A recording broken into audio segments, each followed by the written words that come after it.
Hello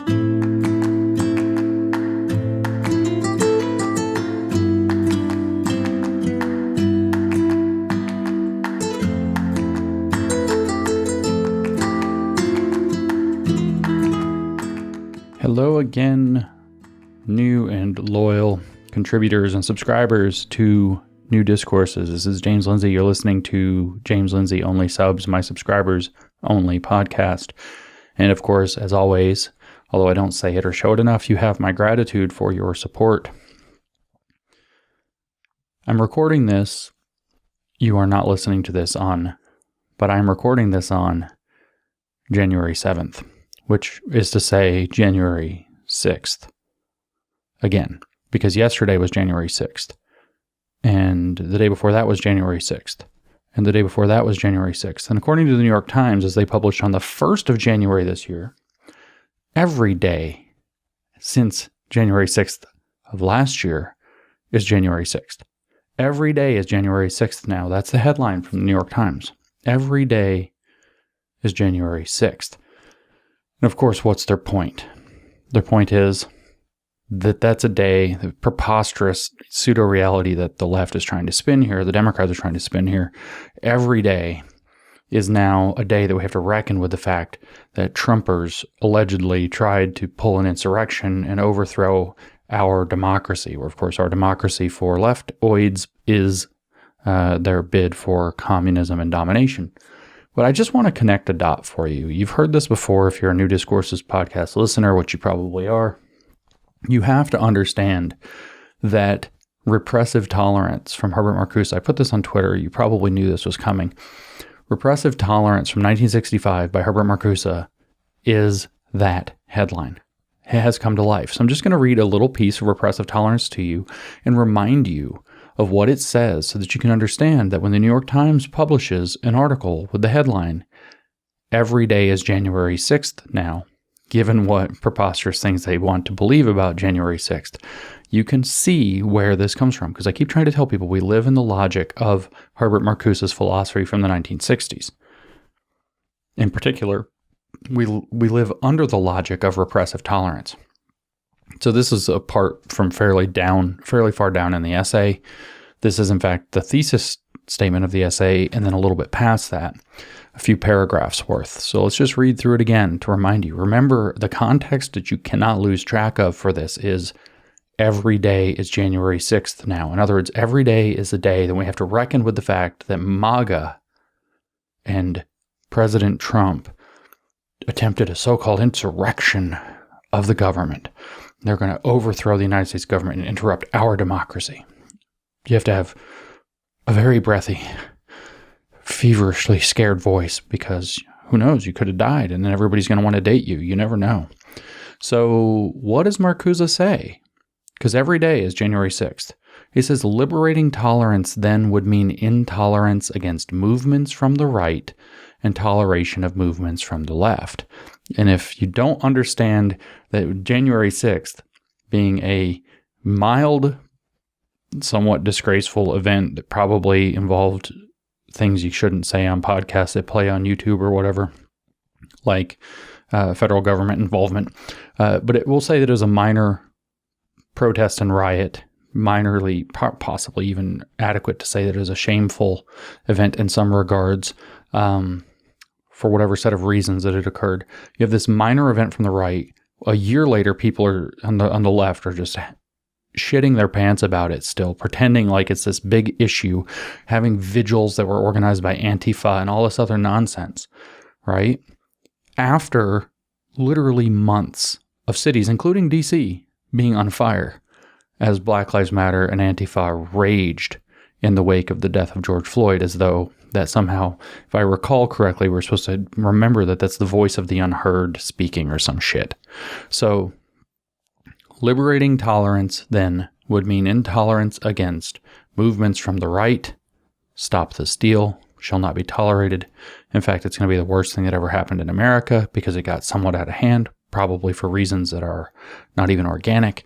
And Marcuse tells us toleration of movements from the left because BLM Antifa riots of 2020 were just the voice of the unheard. In fact, the march in 2018 on the Capitol, the riots in 2016 after 17 after Trump's inauguration in the Capitol, those were from the left. Those are perfectly okay. Those must be tolerated because we're dealing not with regular tolerance, but liberating tolerance.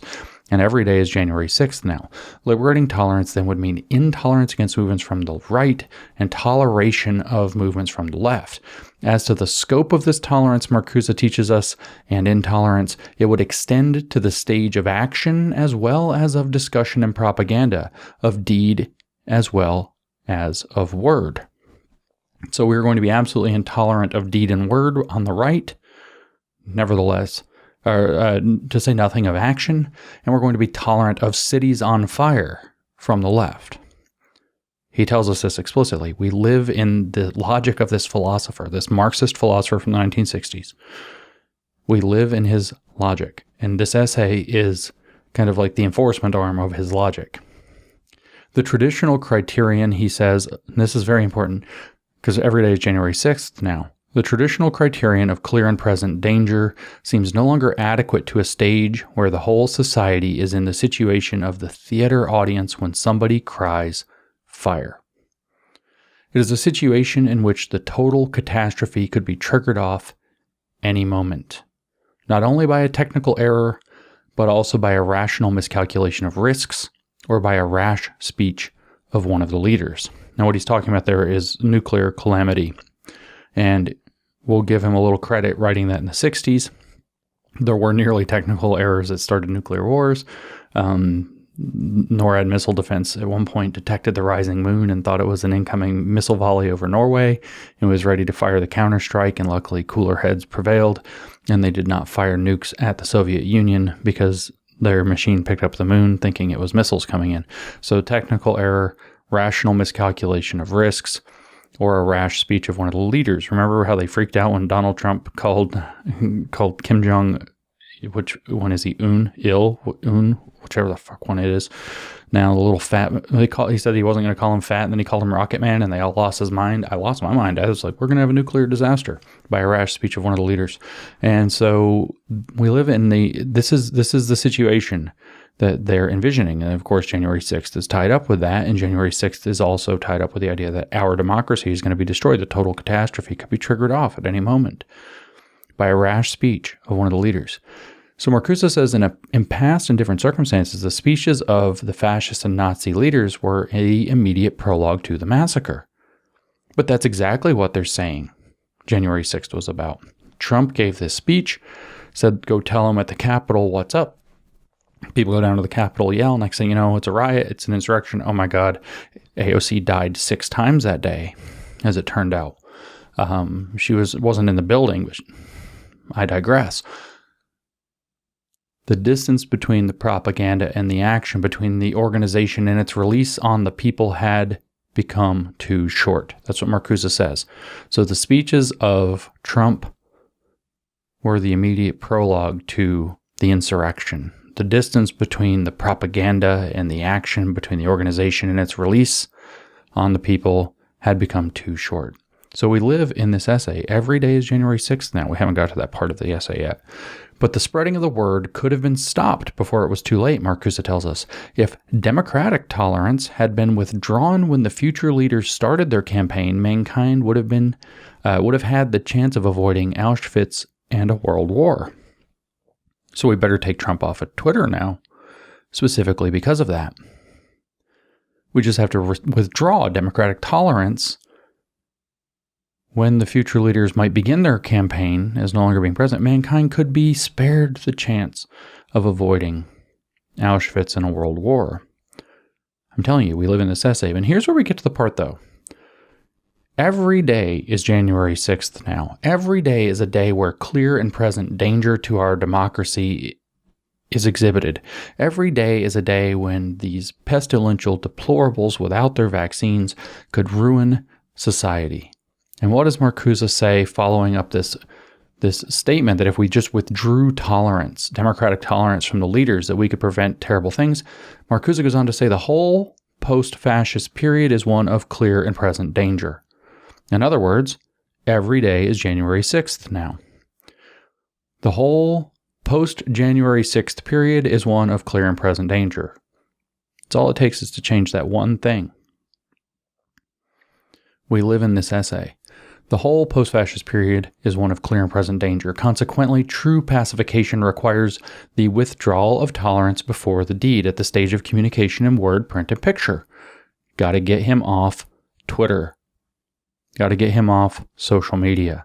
Such extreme suspension of the right of free speech and free assembly is indeed justified only if the whole of society is in extreme danger. Every day is January 6th now.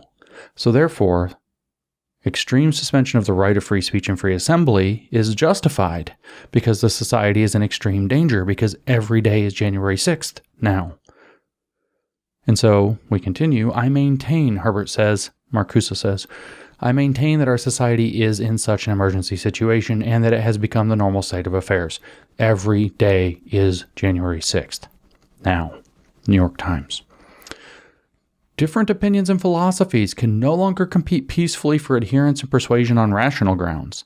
The marketplace of ideas is organized and delimited by those who determine the national and the individual interest. In this society for which the ideologists have proclaimed the end of ideology, the false consciousness has become the general consciousness from the government down to its last objects.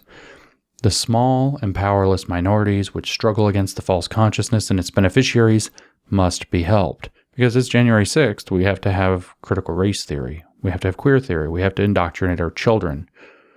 In schools, we need SEL to become the vehicle by which we break them down psychologically to inject this stuff into the schools. Why? Because Trump. And the small and powerless minorities which struggle against the false consciousness and its beneficiaries must be helped. They must, in fact, have a critical consciousness raised. You see, as Marcuse tells us, their continued existence is more important than the preservation of abused rights and liberties which grant constitutional powers to those who oppress these minorities. Did you get that? Their continued existence, the powerless minorities, who can ruin your life with a word, racist. It can get you fired from your job with a word, racist. Get you condemned by your city with a word, racist, because they're small and powerless. They can get you absolutely removed from civil life like Amy Cooper with a word because they're powerless. Their continued existence is more important than the preservation of abused rights and liberties which grant constitutional powers to those who oppress these minorities. And remember, they called Trump racist, sexist, misogynist, homophobic, again and again and again and again. The abused rights and liberties which grant constitutional powers to those who oppress these minorities is less important, Marcuse says, than the continued existence of these small and powerless minorities who can ruin your life with a word, even if it's not true. But of course, why? Because every day is January 6th now. The whole post-January 6th period is one of clear and present danger. Consequently, true pacification requires withdrawal of tolerance before the deed at the stage of communication in word, print, and picture, and tweet, and Facebook post. Such extreme suspension of the right of free speech and free assembly is indeed justified only if the whole of society is in extreme danger, and I maintain that our society is in such an emergency situation that it has become the normal state of affairs. Every day is January 6th now. Back to the regular track. It should be evident by now that the exercise of civil rights by those who don't have them presupposes the withdrawal of civil rights from those who prevent their exercise. Did you catch what that is? Should be evident by now that the exercise of civil rights by those who don't have them, that doesn't mean you with your vaccine mandate kicking you out of your life. That means the small and powerless minorities. Presupposes the withdrawal of civil rights from those who prevent their exercise. Remember, they have the right not to get sick. For example, they have the right not to be told that they're wrong. And you threaten that right. So we have to withdraw your civil rights because you prevent the exercise of their right not to catch a disease that the vaccine doesn't prevent transmission of anyway. He says also that the liberation of the damned of the earth presupposes suppression not only of their old, but also of their new masters. Whoever were the old masters and whoever are the masters now, Trump must be suppressed. MAGA must be suppressed. Why? Because the liberation of the damned of the earth presupposes that suppression. And every day is January 6th now. As Marcuse teaches us, withdrawal of tolerance from regressive movements before they can become active. Intolerance even toward the thought, opinion, and word. And finally, intolerance in the opposite direction, that is toward the self-styled conservatives to the political right. These anti-democratic notions respond to the actual development of the democratic society which has destroyed the basis for universal tolerance. So the prescription is, we've already had it covered that if Trump couldn't have spoken on January 6th, if there was no right to assembly for the Stop the Steal, if the social media platform Parler, accused of facilitating it, which wasn't even the one that facilitated it, didn't exist to allow that communication of thought, opinion, and word, we couldn't have had that insurrection. But more than that, we have to be intolerant in the other direction. Withdrawal of tolerance from regressive movements. We have states in this country right now, in the United States of America, which has the First Amendment. We have states saying that they want to make it illegal to discuss election fraud or election irregularities. Because they stop the steal, right? We have to withdraw tolerance from so-called regressive movements before they can become active. So you have to make it illegal to talk about these things. You have to ban people from social media for it. You have to show intolerance even toward thought, opinion, and word. And finally, intolerance must be extended in the opposite direction. That is, toward the self-styled conservatives, to the political right. That's why. And then he says, these are anti-democratic notions. Isn't that a problem? No, of course not. He says that those are responding, he says, to the actual development of the democratic society, which has destroyed the basis for universal tolerance. Because there's any inequality whatsoever at all. There's not universal tolerance. People sometimes say things that are bad or racist or scary or reactionary. Therefore, we don't actually have a democratic society because democracy means communism. And every day is January 6th now. The conditions under which, he tells us, the conditions under which tolerance can again become a liberating and humanizing force have still to be created. When tolerance mainly serves the protection and preservation of a repressive society, when it serves to neutralize opposition and to render men immune against other and better forms of life, like communism, he doesn't say like communism, I've added that, then tolerance has been perverted. That is what he means by other and better forms of life, by the way. He means communism. He absolutely means communism. There's no dodging it from his philosophy in general, from anything else he wrote, or the other contents of this essay that we're not going to go into in depth. So, because it's every day is January 6th now, and the whole society is in the clear and present danger presented by January 6th and what it represents, tolerance of these intolerant ideas like Stop the Steal, etc., mainly serve the protection and preservation of a repressive society. That's how the leftists, the Marcusean leftists, the woke, think. When it serves to neutralize opposition and render men immune against other and better forms of life. Render men immune against better forms of life. What is that? Immune to better forms of life?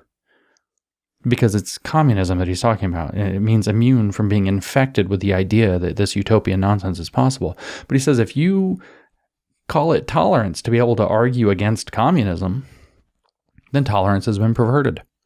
And when this perversion starts in the mind of the individual and his consciousness, his needs, when heteronomous interests, means the varied interests of outside forces in society, like corporations or the government or whatever, the church, your family, When heteronomous interests occupy him before he can experience his servitude, before he realizes that he's a slave in this society, that he doesn't live in a perfect communist utopia, then efforts to counteract his dehumanization must begin at the place of entrance, where the false consciousness takes form, or rather is systematically formed. It must begin with stopping the words and images which feed this consciousness. So every day is January 6th now means they must do lots of censorship and purging. They must control the place where the so-called false consciousness of anything that's against communism, or their agenda, if we don't want to call it communism, it has to stop that thought from ever even possibly entering the head. Did they steal the election? Well, we could use some proof. We would love to know what really happened. And we're not allowed to say that we have skepticism of this. In fact, they're trying to make it illegal to say that in some states. Why? Because that's a false consciousness according to their narrative, and it must be stopped where it takes form. It must begin with stopping the words and images which feed this consciousness. And he knows this is wrong because Marcuse says, to be sure, this is censorship, even pre-censorship. And then he justifies it. But openly directed against the more or less hidden censorship that permeates the free media. In other words, it's not leftist communist media. It is now. Every day is January 6th now. The New York Times is publishing the thesis of this essay, just in modern, updated form. He says, where the false consciousness has become prevalent in national and popular behavior, it translates itself almost immediately into practice. People show up to try to stop the steal, maybe, or to have another rally in D.C., which obviously nobody went to Fed Boy rally last summer, except for the Fed Boys, and they arrested each other. And now we have this one on the 23rd coming up. It's another probably Fed Boy rally. Some people have asked me if I'll promote it. No, I'm not going. I wouldn't go. No. But anyway, to be sure, this is censorship, even pre-censorship, but openly directed against the more or less hidden censorship that permeates the free media, where the false consciousness has become prevalent in national and popular behavior. It translates itself almost immediately into practice. The safe distance between ideology and reality, repressive thought and repressive action, between the word of destruction and the deed of destruction is dangerously shortened. Donald Trump stood on that stage and gave a rally speech on the 6th of January, 2021, and the next thing you know, insurrection at the Capitol. Worst day in American history. Worse than Pearl Harbor. Worse than when the volcano in Pompeii exploded. Worse than when the meteor killed the dinosaurs. Worse than when Black Plague was unleashed on Europe. Worst day of American history. Worst day you could possibly contemplate. Oh my God. Because the safe distance between ideology and reality, repressive thought and repressive action, between the word of destruction and the deed of destruction is dangerously shortened. Thus, the break through the false consciousness may provide the Archimedean point for a larger emancipation, at an infinitesimally small spot, to be sure, but it is on the enlargement of such small spots that the chance of change depends. So, what's an Archimedean point? Just to rehash, Archimedes famously said, "Give me a lever long enough and a point against which to fix it, and I could move the earth." And so, the Archimedean point is this point where you can move a gigantic thing with a very small amount of force. And so, the break through the false consciousness may provide the Archimedean point for a larger emancipation. That's what he says here. So, what we have here in this essay from the New York Times, every day is January 6th now, is a rehashing of Marcuse's repressive tolerance, or the justification for Marcuse's false justification, bogus, in fact, paranoid, ridiculous justification of Marcuse's repressive tolerance. The whole post-fascist period is one of clear and present danger. Consequently, true pacification requires a withdrawal of tolerance before the deed at the stage of communication in word, print, and picture, and apparently, like I said, tweet, Facebook post, etc. The sitting president of the United States must be removed from social media because he's a danger because of this insurrection that didn't actually happen. It's a Baudrillardian hyper-real event.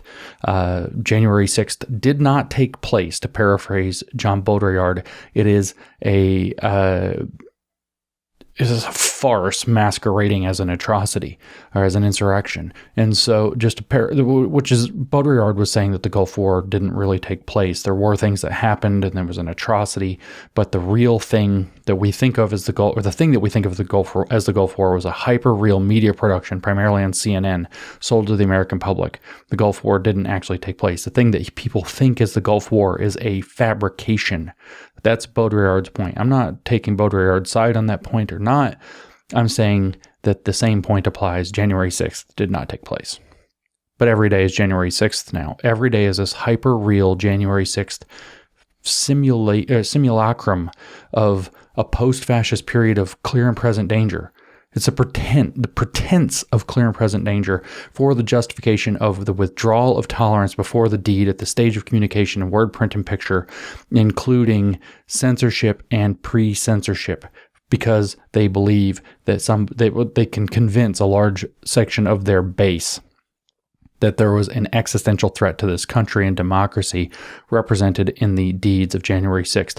And now they want us to believe that every day, the entire post-January 6th landscape period is that same problem, those same conditions, thus justifying the relentless application of repressive tolerance where movements from, let me get it exactly right, intolerance against movements from the right and toleration of movements from the left. And as to the scope of this tolerance and intolerance, it would extend to the stage of action as well as of discussion and propaganda, of deed as well as of word, meaning the left gets to get away with whatever the living fuck it wants and we're supposed to take it, and the right isn't allowed to so much as get together or have their own social media platform, and it has to be destroyed. That's what they're trying to implement, and that's the purpose of this ridiculous farce of the January 6th, which of course isn't really sticking this year. People are making fun of it primarily, but I wanted to connect those things for you. I wanted you to understand that when they say every day is January 6th now in the New York Times, what they're saying is we are in a position where we can try to pull another justification for the Marcusean philosophy that we've applied in society throughout this entire society, and we're going to keep doing it, and we feel justified in doing it. And they're going to continue until we don't allow them to. They feel completely and totally justified, even on this trumped up nonsense, which, by the way, a lot of the people behind this would know that it's trumped up nonsense. It's not come out yet, but they would know that. Of course they would know that. Nobody in their right mind thinks that, lots of people in their wrong mind, of course, but nobody in their right mind thinks this is what they're trying to portray it as. And so the lesson here is that we live in Marcuse's philosophy.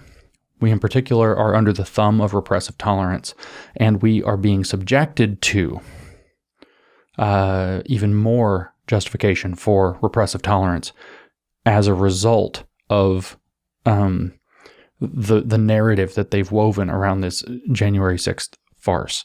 So welcome to 2022, a year out from that. Every day is January 6th now, which just means they know they're doing repressive tolerance, and they're going to keep doing repressive tolerance until they have to stop doing repressive tolerance. And that happens when we decide that we're no longer going to put up with anybody in media and politics or whatever who are going to nourish those conditions, and we're going to vote them out. We're going to primary them. We're going to get them out of their roles, their power that they're abusing one way or another. And then they will continue until they lose the power to do so, because as communists, all they care about is power, and all they know how to do with the power that they get, being incompetent wannabe elitists who have no elitism, no actual elite qualities whatsoever in them. All they know how to do when they get power is abuse it. It's all they know how to do. Cycle of abuse turned into national politics. Every day is January 6th now.